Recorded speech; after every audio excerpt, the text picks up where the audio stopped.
So I'm Hazel Ramos. I teach history at Glendale College. I'm a full-time instructor of history. I've been here full-time since fall 2007.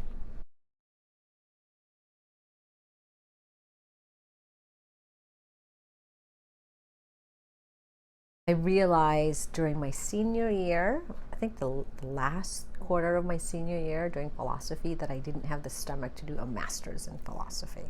But I also didn't want to teach philosophy. I had intended on going into college administration. I wanted to go all the way up and become college president. That was my goal. So I was going to get, and I decided that I didn't want to do administrative work. I decided that I wanted to teach. But then, of course, what, right? I had already finished my bachelor's in philosophy, which I knew I wasn't going to get into. And then I thought about my first love, which is history. I've always loved history since I was a child. And so it made sense to do something that I was passionate about. And so then it went from there. Then I met with some colleagues of mine here in the social sciences division, and I looked into the job market to see, hey, what's the best way to do this? What area should I be studying? I mean, I did sort of my research, right? And so that's how I decided to go into. So it was doing administrative work here at the college, not liking the fact that I didn't have summers off and I didn't have the flexibility that professors had. You were stuck in an office behind a desk, and it just wasn't for me. And that's when I decided to go into teaching. And my first love.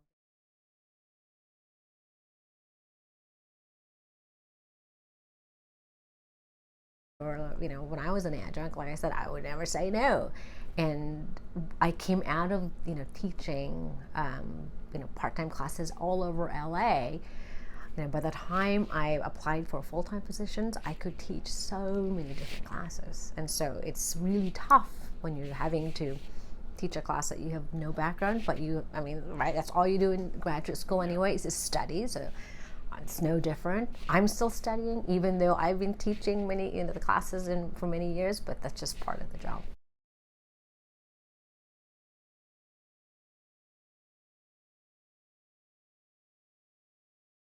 Well, I gave myself a timeline, right?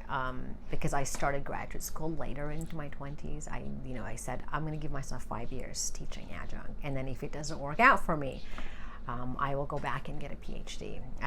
Didn't want a career as a professor at a university, because I didn't want to do research. Although I love doing research, I didn't want that as a major part of my job. Like, we don't have to do research here at Glendale. We just have to teach. And I do research on my own without the added pressure. Right, and so I even talked to Ochoa, Professor Ochoa, Enrique Ochoa, who's in Latin American Studies, and he was also teaching. He was one of my professors when I was at Cal State LA, and I even say, hey, I may be applying to a PhD program so in a year. But a lot of it depends on the job market, right? At the time, so I got out of graduate school 2003, and I took, a semester off. Well, I didn't start, well, I should say 2003, and I started applying, a year later. So I took a year, sort of gap year, and I traveled. And at the time, the job market was very, very different. And what I did was that I looked at all the different community colleges in the area, and I forgot within a 25-mile radius. I mean, there's dozens of them. Yeah. And so I got the name of all the different chairs of all the different, schools. I didn't mind because I was doing what I loved. Right. And I believe in sort of setting the expectations, right? If I believe that I knew that it was going to take many, many miles and hours on the road, and so to me it wasn't a hardship because I was expecting that.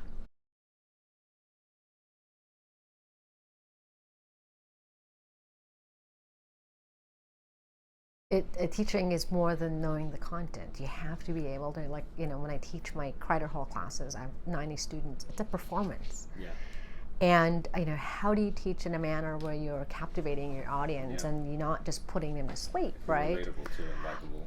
Well, I mean, I'm not so worried about likable. I'm not worried about likability, but I want to capture their attention and for them to be able to appreciate history. And I do that by making connections to our lives today, to the past. How do you do that? How do you relate, Roman history, Roman Republic to today? You can easily do that, right? But it's more than just lecturing about the information.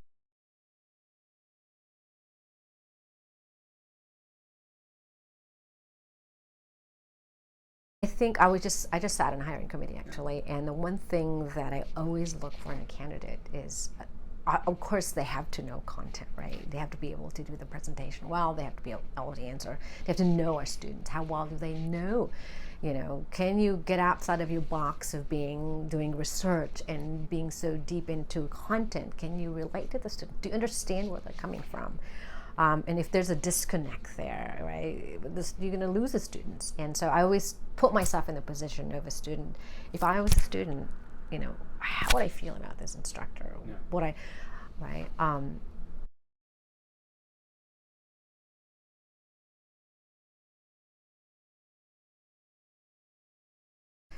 Somebody who cares. I mean, that sounds really cliche, but it's amazing. The reaction that I get from students when they know that I truly care about their success, that I can empathize with them, that I'm not just like looking at them as a number. I don't, as you know, I know my students' names sometimes during the first day, that I validate them. I think validating the students' experience is really, really important, that they don't feel that they're just a number. I think that's a marker of a great professor. Of course they need to know the material. That's a given, right? One would hope that they would have that already coming out of graduate school and getting that job, whether it's a part-time job or a full-time job. But it's about relatability. I think that's really, really important. That they're not this, gone. I think long gone are the days of, and I know that there are still professors out there who are very much, I'm the expert, and you're an empty vessel, so let me fill you with my, that's not how I like to teach. I want the students to feel empowered in the classroom.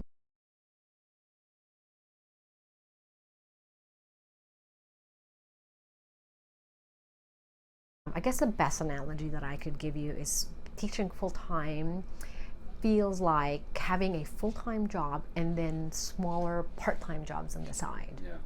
Right? In March, I sat in a hiring committee, right? And that took an immense amount of time. I'd had to put a lot of things on hold. That was all of March because of going through applications and then the interview process and so forth. And then in April, I had the fiesta that I had to put together with various Filipino American employees in campus to promote Filipino American history and culture. That took a whole month. I mean, literally, it's like having many part-time jobs, many projects. And then what's now May, coming up May? Okay, what are all my other things that I need to do? And so there's a lot of extra activities that we have to do, that we're expected to do. Yeah.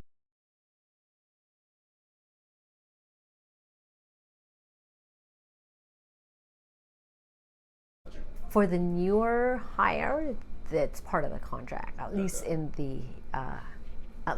in the history department, we require our new hires, part of the contract, that they must teach online courses. So there's definitely a push, right, from the college's point of view to be able to use technology. It's better. I mean, it's right, especially for those digital natives. It's such a huge part of our students' lives.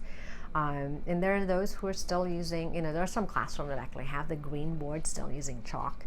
And many of our classrooms have the whiteboards, and there are those who still use it. I use the whiteboard, but I combine it with technology. It depends on the classroom. Yeah. For my large lecture, I like to use my iPad, and I like to use Notability, which is an app.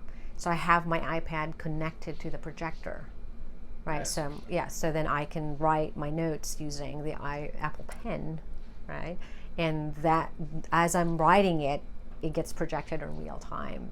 And so then I can take the same notes and then, right, that I would normally have written on the whiteboard, then I can just uplink that digitally to Moodle so they can have access to that. So I do that not on every single class setting, but I can do that, right? And so you can, go online, look for images and show that, and it's very easy to do it with an iPad versus a computer.